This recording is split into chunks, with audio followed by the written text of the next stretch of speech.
കവളപ്പാറ ദുരന്തം കഴിഞ്ഞിട്ട് ഈ മാസത്തേക്ക് 5 വർഷം തികയാൻ പോവുകയാണ്. ഈ അവസരത്തിലെങ്കിലും ഒരു ചെറിയ ക്ലാരിറ്റി എനിക്ക് ലീഗിൽ നിന്ന് വേണം.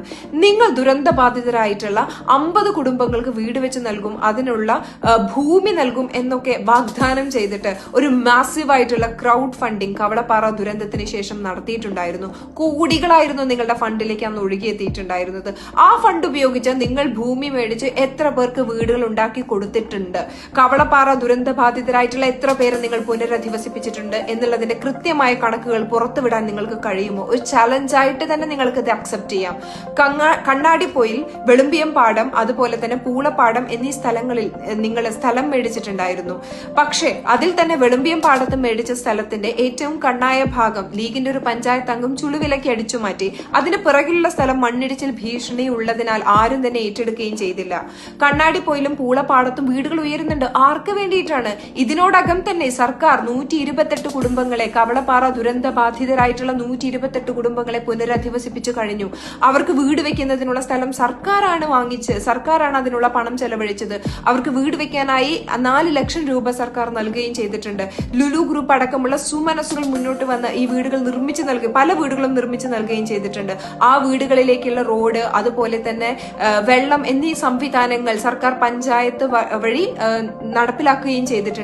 ഇത്തരത്തിൽ കൃത്യമായിട്ട് കോടികളാണ് കവളപ്പാറ ദുരന്ത ബാധിതരെ പുനരധിവസിപ്പിക്കുന്നതിനായി സംസ്ഥാന സർക്കാർ ഇതിനോടകം തന്നെ ചെലവഴിച്ചിട്ടുള്ളത്. ക്യാമ്പുകളിൽ ആയിരക്കണക്കിന് മനുഷ്യരുണ്ടായിരുന്നു. അതിൽ അപേക്ഷിച്ചവർക്കൊക്കെ 10,000 രൂപ ഇമ്മീഡിയറ്റ് ഫണ്ടും ഈ സർക്കാർ നൽകിയിട്ടുണ്ടായിരുന്നു.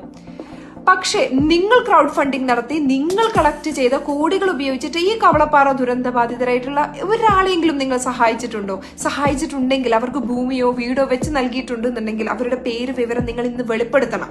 ഇതൊരു ചാലഞ്ചായിട്ട് തന്നെ ലീഗ് അക്സെപ്റ്റ് ചെയ്യണം എന്നാണ് ഞാൻ ആഗ്രഹിക്കുന്നത്. സമാനതകളില്ലാത്ത മറ്റൊരു ദുരന്തമാണ് ഇപ്പൊ മുണ്ടക്കയിൽ നടന്നിട്ടുള്ളത്. ആദ്യ 2 ദിവസം നിങ്ങൾ ഏറ്റവും ട്രാൻസ്പെറന്റ് ആയിട്ടുള്ള CAG ഓഡിറ്റിംഗിന് വിധേയമാക്കപ്പെട്ടിട്ടുള്ള CMDRF ഫണ്ടിനെതിരെ വ്യാജ പ്രചരണം നടത്തി. 3-ാം ദിവസം നിങ്ങൾ നിങ്ങളുടെ ആപ്പ് ലോഞ്ച് ചെയ്തിട്ട് അതിലൂടെ നിങ്ങൾ ഫണ്ട് കളക്ഷനും സ്റ്റാർട്ട് ചെയ്തിട്ടുണ്ട്. കോടികളാണ് നിങ്ങളുടെ ആപ്പിലേക്ക് ഇപ്പോൾ ഒഴുകി വരുന്നത്. ഈ കോടികൾ നിങ്ങൾ എന്താണ് ചെയ്യാൻ പോകുന്നത്? ഈ കോടികൾ വെച്ചിട്ട് മുണ്ടക്കൈയിലുള്ള ഒരു ദുരിതബാധിതരായിട്ടുള്ള മനുഷ്യരെങ്കിലും സഹായിക്കാൻ ലീഗ് നിങ്ങൾ ഇപ്പൊ പ്ലാൻ ചെയ്യുന്നുണ്ടോ? എല്ലാവരും പറഞ്ഞ് ചിരിക്കുന്ന ഒരു കാര്യമുണ്ട്, ലീഗ് പിരിക്കുന്ന ഫണ്ടൊന്നും മലപ്പുറം വിട്ടു പോവില്ല, അതിനി കത്വ ഫണ്ടാണെങ്കിലും അത് മലപ്പുറത്ത് കാണും എന്നുള്ളത്. ഇത് തന്നെയല്ലേ ലീഗ് നിങ്ങളുടെ ഓരോ ഫണ്ടിന്റെയും അവസ്ഥ?